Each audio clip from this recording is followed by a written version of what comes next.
Hi, this is Roo1.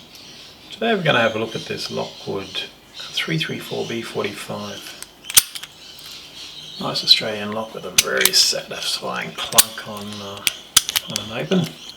Okay, this is a 5-pin lock, all spools. Let's have a look.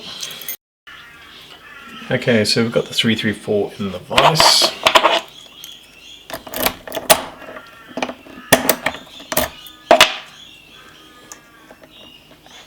Let's give it a go.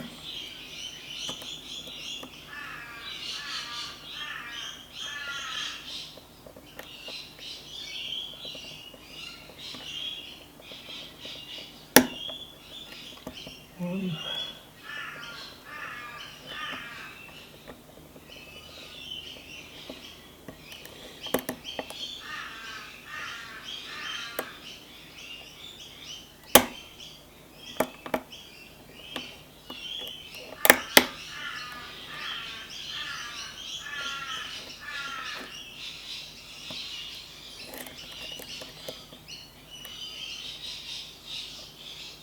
One feels set.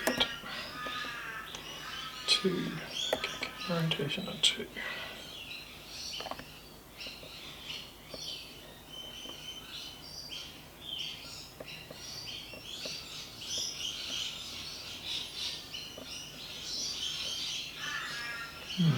Let's move on, come back to it.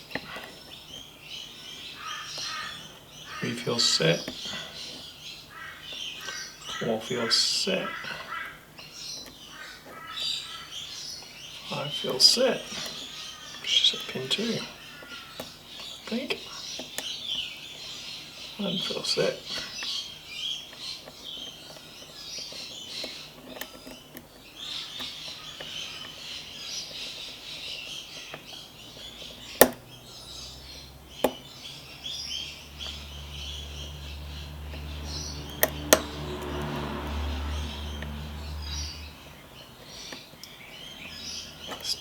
Still think it's pin 2.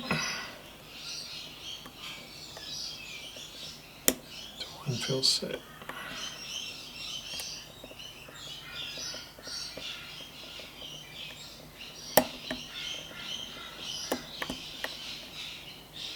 Well, there's 3, so no drop. There's our open. Okay, let's have a look inside this beast. Let's keep it in frame. Okay, while I start gutting this lock, let me explain what's about to happen. The Lockwood 334 has a 6-pin core, but it's only pinned to 5 in the factory.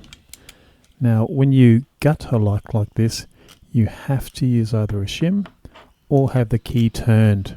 If you don't, you're in danger of pushing the driver pin from the Bible chamber 5 into the core chamber 6.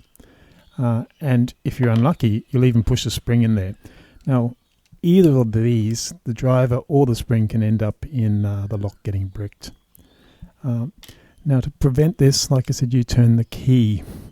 This is something that I did do. I turned the key to open the lock, but while mucking around getting a follower, the lock returned to the closed position, and you see what follows subsequently.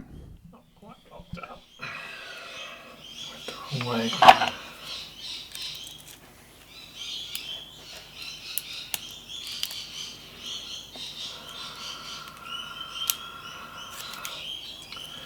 Lock it back up.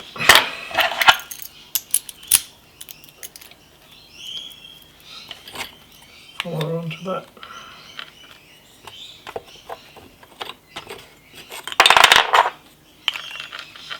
Is this going to fit?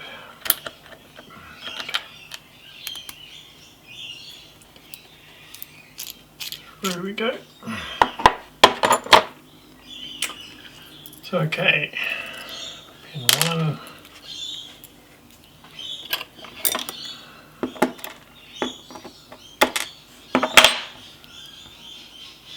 2, 3, 4, 5, and that is not supposed to be there. That is going to be out of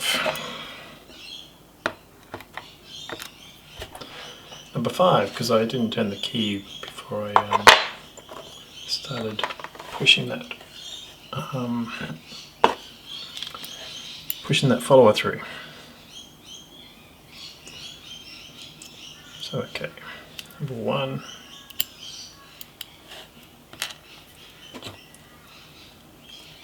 Spring. 2. This thing's going to be full of spools, by the way.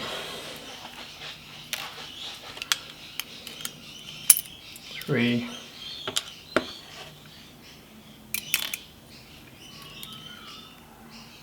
4.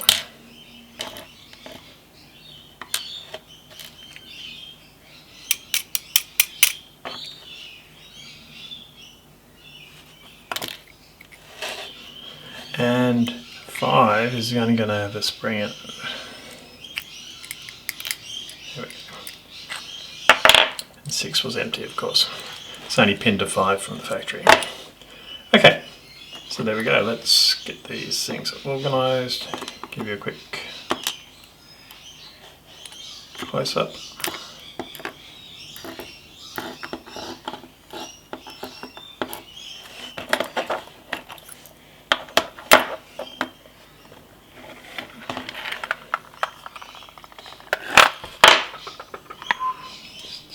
Focusing on those.